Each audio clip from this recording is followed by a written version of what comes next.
Now, I told y'all I would be back with this case as more details come out.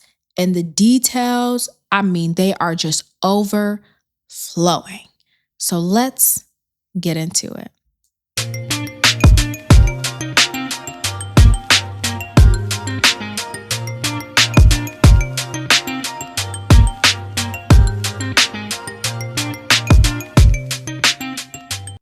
Welcome back to Headlines in Motion. I'm your host, Brittany Monet, where we talk all things factual and in real time. Now, I'm very, very excited, but a little bit hesitant to get into this because I believe so much is happening and it's happening way too fast that I'm trying to keep up. So I do have my notes here, my thoughts here, got some color coded going on, but we have to look further into this Nolan Wells case. So I did watch a few different interviews. I'm still trying to get it all figured out because, again, so much information is coming out and it's like information overload. And I'm just trying to sit with it, but also be able to share it with you guys. So the first things first, right? Nolan Wells was on a remote island. It was called Horn Island. And now I'm watching at this point Nancy Grace. And according to Nancy Grace, this island is kind of, again, remote. There's no like real cell service. There's no bathrooms. I looked at it. It almost looked like literally like just a flat piece of land that you would take a boat out to. So a lot of people took boats out there and, they just enjoyed their time. And so as I'm listening to, these Nancy Grace interviews and her sharing the different information, what I'm finding out, especially from a video that was released by, I believe, Anna Moore, she had posted this Snapchat video and like shared it out. This wasn't a situation where, because from my first initial thing, it was like, okay, they went to like a lake or something. A few guys got together, maybe some girls showed up, and they were just out on the water enjoying 4th of July. But in this Snapchat video, there's a large amount of people there. This isn't like a 8 people kind of thing. That's being generous. This was more like 50, 60 people. Like there was a lot of people there. So it wasn't something initially where I'm like, okay, if any type of funny business happened, there's enough people. There's not enough people, I guess I could say, right? Where you can kind of keep it contained and keep a secret is what I'm trying to say. There was enough people there that someone had to witness something, see something, hear something. There was a large group of people there. This was not no small shindig, as I first assumed that it was just him and his friends and maybe, a few girls showed up, like on a lake or something. Like, no, this was a whole thing, a whole shebang. That's what I quickly understood. Now, what was speculated was that Nolan, told his friends, hey, I'm going to stay back with this girl, Katie. And Katie's sister comes out or, tweets rather, no. Katie did meet Nolan and she did talk to him, but she left with her friends and got home safely. And Nolan said he was going to be leaving with his friends. Now, what's interesting about that is as I'm listening, right, and I'm, taking in all this information, the mom did an interview where she said one of the friends reached out to her. I'm going to try to refrain from using the names, even though they're like dropping names left and right. One of the friends reached out to her and said, hey, do you know where Nolan is? Last we heard, he was with some girl named Katie. They don't really know Katie, but now Katie's missing. And it's interesting because how would you know someone is missing if you never knew them to begin with? That's like if I went out to a club and somebody called me and said, hey, so-and-so's missing. I couldn't tell you nothing about so-and-so if I don't know them. So make that make sense for me. You know this person is missing, but you also don't know them. I don't know. It's odd to me that that would be the thing that they said. Now, in this video that also was released by Anna Moore on Snapchat, I'm sure you all have heard, there are speculations that in the background, you can hear Nolan Wells basically saying, like, give me my phone. Like, what are you, I'm trying to not use so much swear words, but like, the F are you doing? And then there's also allegations that one of the friends is restraining someone. However, follow me here, right? One friend is restraining someone. And in that, right, in this investigation, whatever, other people are saying, oh, no, they weren't restraining Nolan. Like, yeah, that might have happened, but it wasn't Nolan being restrained. And then also in that video, you hear a voice saying, get off my boat, like, the F are you doing, blah, blah, blah, blah. So that can be heard in this video. Again, allegedly, that is Nolan saying those things. Now, when I'm listening to that, the first thing I'm thinking is, can we trust the friends and can we trust what the friends are saying? Because it seems as though the stories aren't adding up. And I don't know if they're not adding up because we're getting bits and pieces and we're not hearing from them directly. So it just seems like things aren't adding up. And it's very interesting because the dad said in an interview that Nolan wasn't the type to just be like, okay, y'all go do your own thing. Like, he was more of, like I said in my previous video, if we come together, we leave together, right? One band, one sound. We're not going to one person just get left behind or I just stay behind. No, if we came together, we leave together. And that's what his dad said. He taught him, and that's what Nolan always did. And then in a separate interview, Nolan's friend said the same thing. Nolan wasn't one to just wander off or do something by himself. Like, he stayed with the group, and if they were all friends and they went somewhere together, they all left there together. He said it wouldn't have been like Nolan to just be like, okay, well, I'm just going to stay back by myself. They said that's not something that he would do. Now, as I'm, again, just doing this research and looking into this, again, with this Snapchat video, I do believe that there had to have been people that saw things.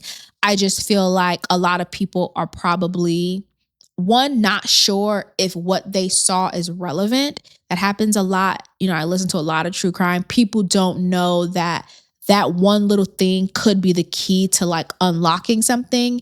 And they just feel like, oh, it's just a small whatever that happened. It's not that important until, through a lot of investigation and a lot of police work, if the police want to investigate it. Because as it stands right now, the Jackson County Sheriff's Department maintains that they do not suspect foul play and they are treating this case like an accidental drowning. So if you're treating it like an accidental drowning, people aren't going to come forward with those little bits and pieces that they may have saw, that they may have witnessed. Someone might say like, yeah, I thought Nolan was really attractive. I saw him get on his friend's boat and I saw them leave and thought, damn, there was my chance to talk to him, and that one little piece of information could hold the key to like cracking the case, if you will. But again, if you're just going off of around town being like, oh, it's an accidental drowning, then you're not going to come forward with that type of information. Now, the reason I also was hesitant about rushing to do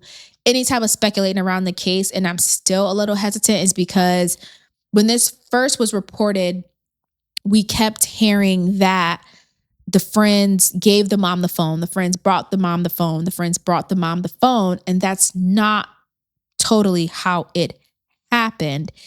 So what it appears is that the mom had Life 360 on her phone, and she's, reaching out to his friends who have Snapchat, and they're like, oh, well, it says he's here and it says he's here. And she's like, no, the whole time this is saying it's on land, right? And so eventually it comes out that one of the friends does have the phone, and they go to this friend's house to get the phone. They said it was kind of sketchy. He didn't really want to turn over the phone. And then when he finally did, it took about 15 minutes for him to come back with the phone because it was in his truck. So there's just a little bit of sketchiness around that. And I think everyone's uneasy feeling about this is because what teen says, even if you don't have cell service, what teen says, yeah, leave me here, but take my phone?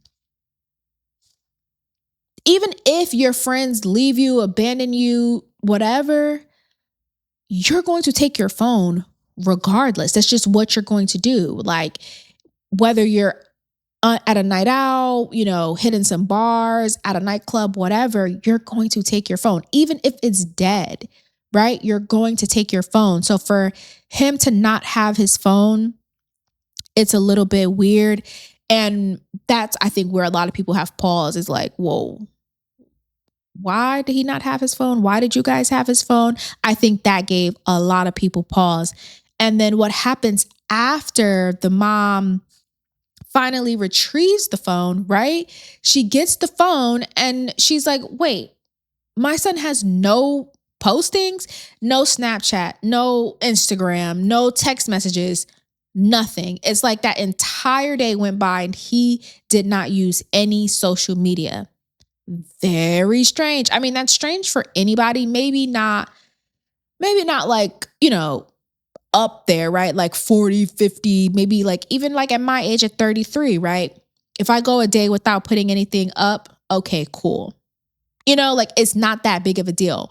Before a teenager in high school, 4th of July weekend, you're out on the water, on the boat, there's girls around, you're going to post something. Something is going to be posted. A text message is going to be exchanged. Nothing?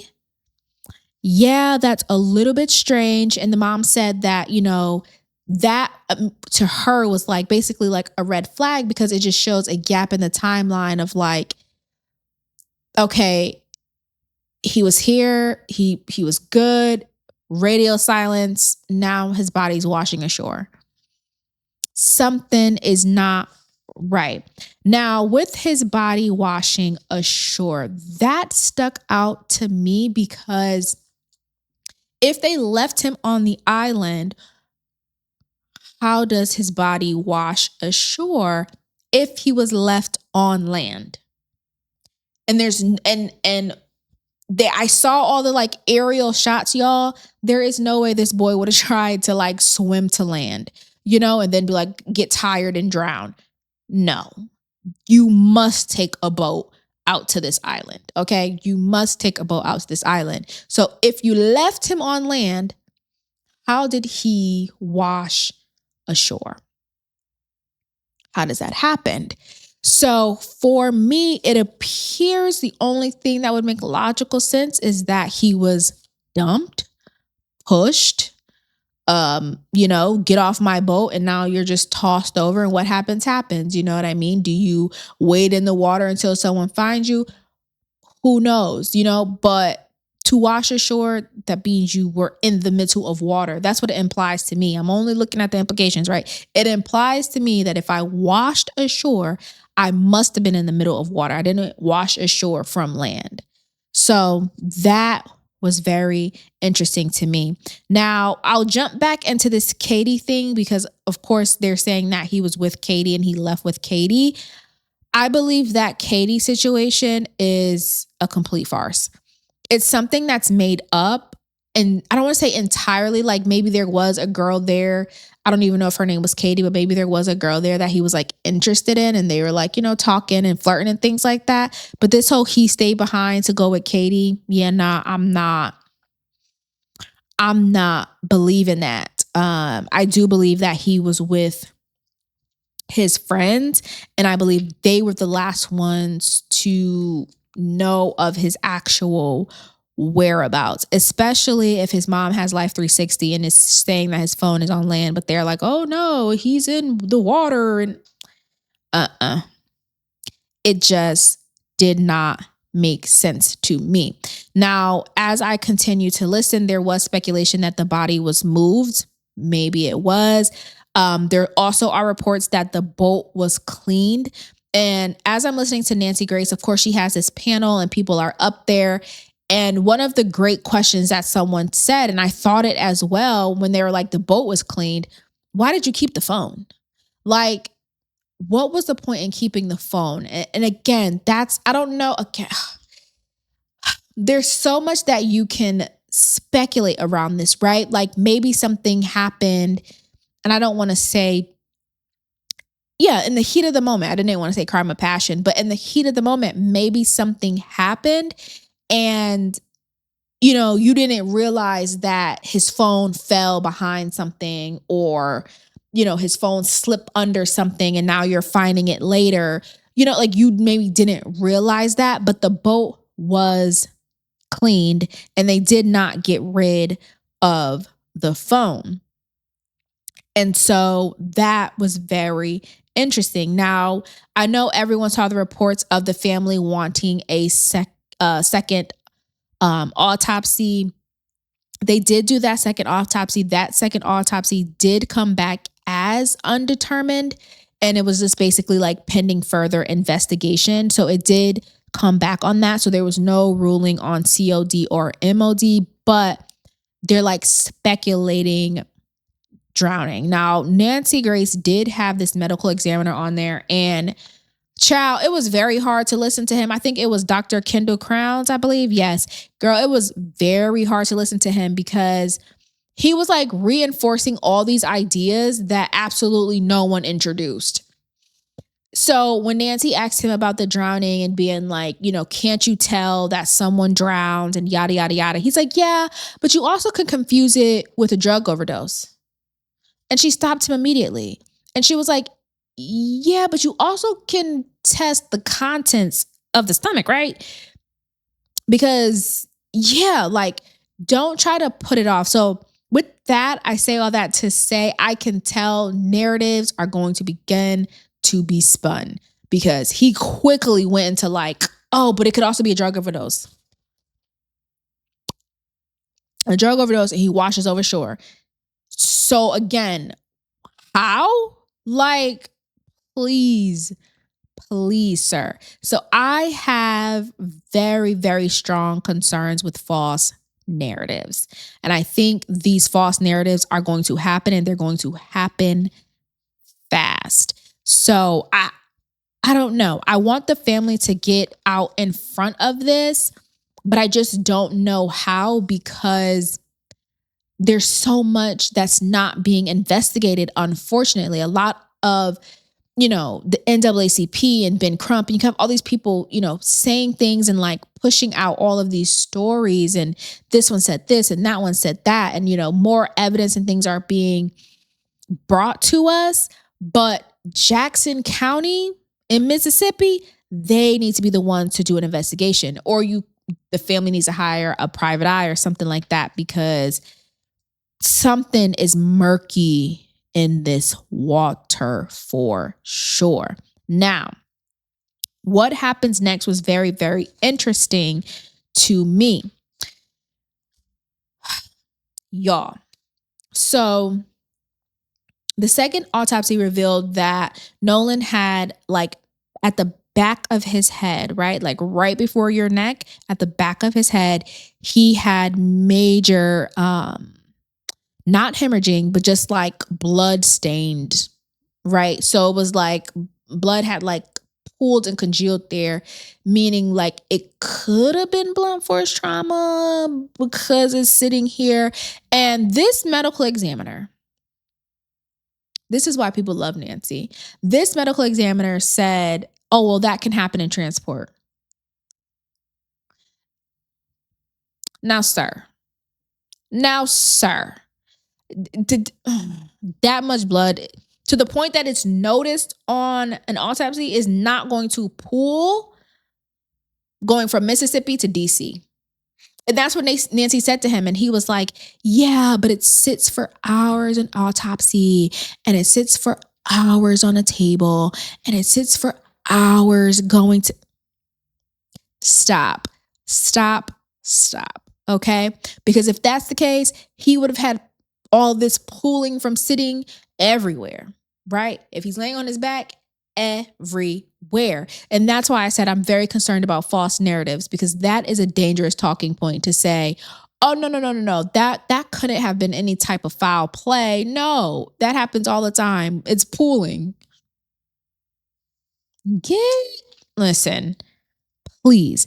Then on top of that, now what I will say, the Jackson County autopsy, their results have not come out because the hyoid bone in his throat, they took it out. So the second autopsy, follow me, y'all. The second autopsy did not have that hyoid bone. So that hyoid bone was taken out, and that was being further investigated, and all of their little scientific tests, because it looked a little off and they wanted to see, was it fractured? Was it this? Was it that? Or whatever. So that was removed for further testing. Okay. So all of that is that. Now, Nancy brought up another situation where it was another case and the medical examiner used basically like evidence that wasn't the body to prove the MOD, the method of death, right?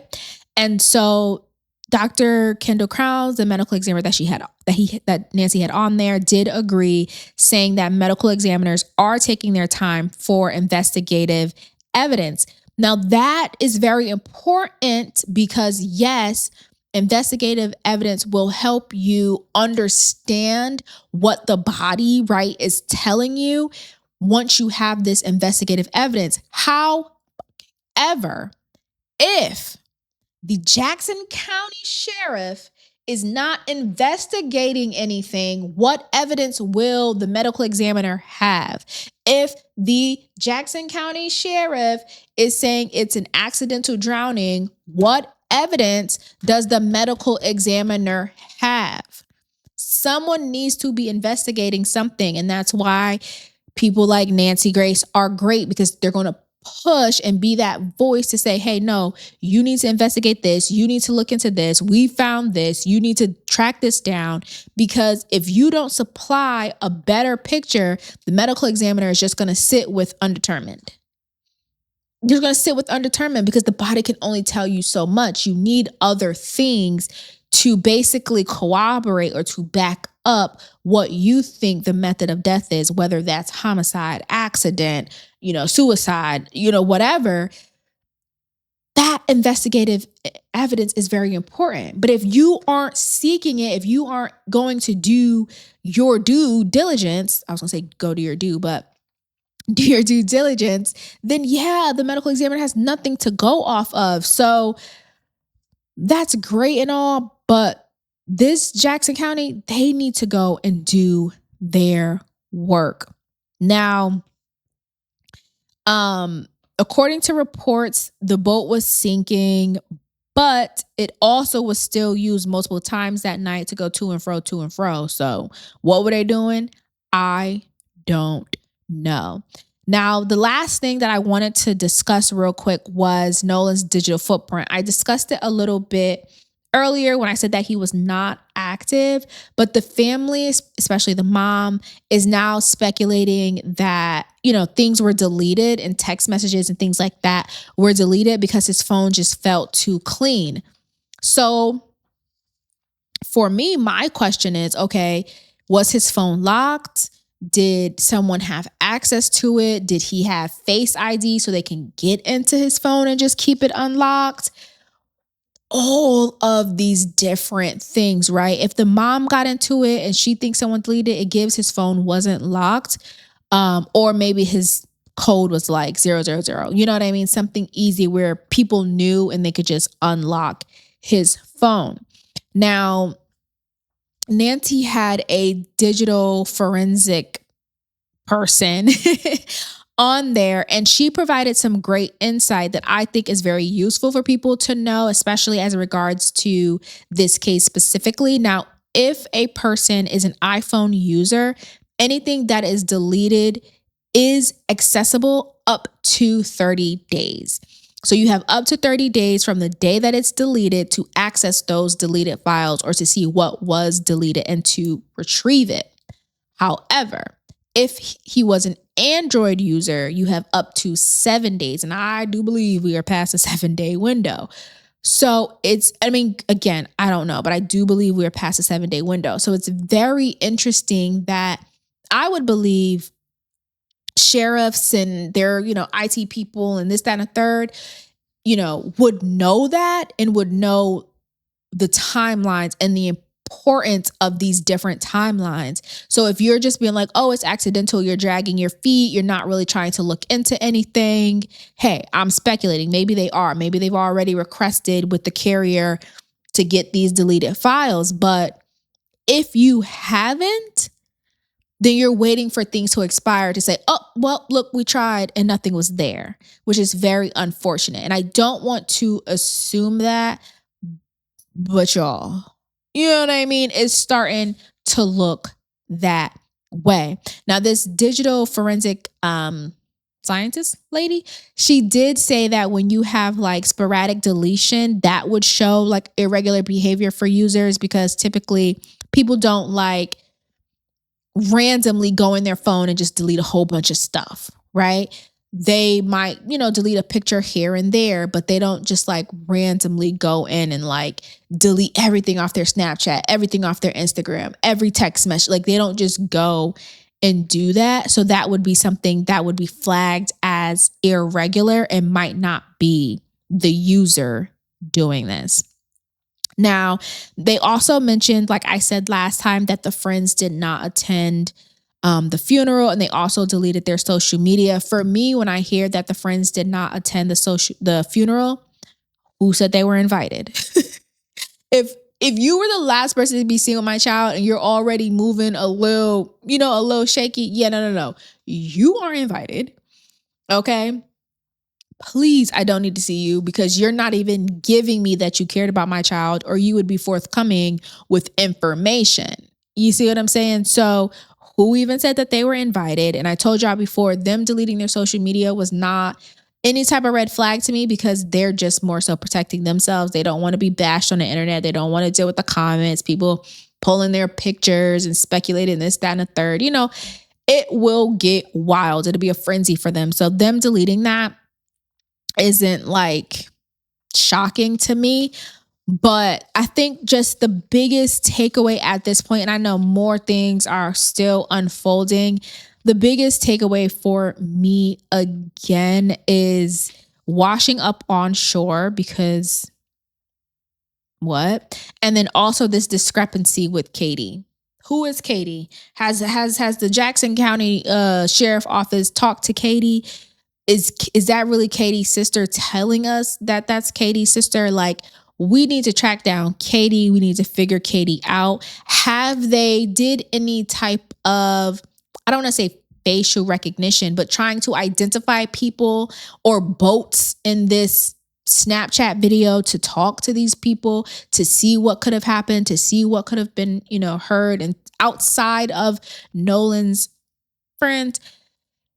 What else has been done? Because more needs to be provided so you can have a better autopsy and you can have a better understanding of what trauma, right, has happened to his body. So with that being said, that's all I got for today. I'm sure more is going to come out by the time this video is posted. I'm sure more has developed and we will be following it. I'm not going to do like a daily, like every day come hit you with what's happening.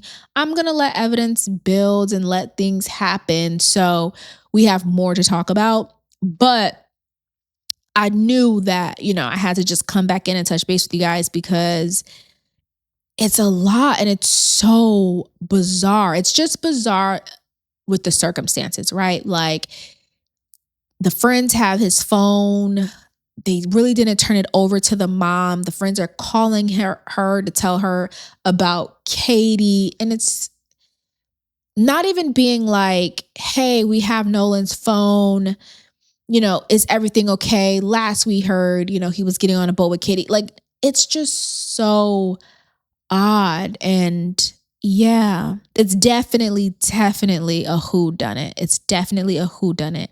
Nothing about this screams accidental. So, with that being said, I'll talk to you guys next time. Bye.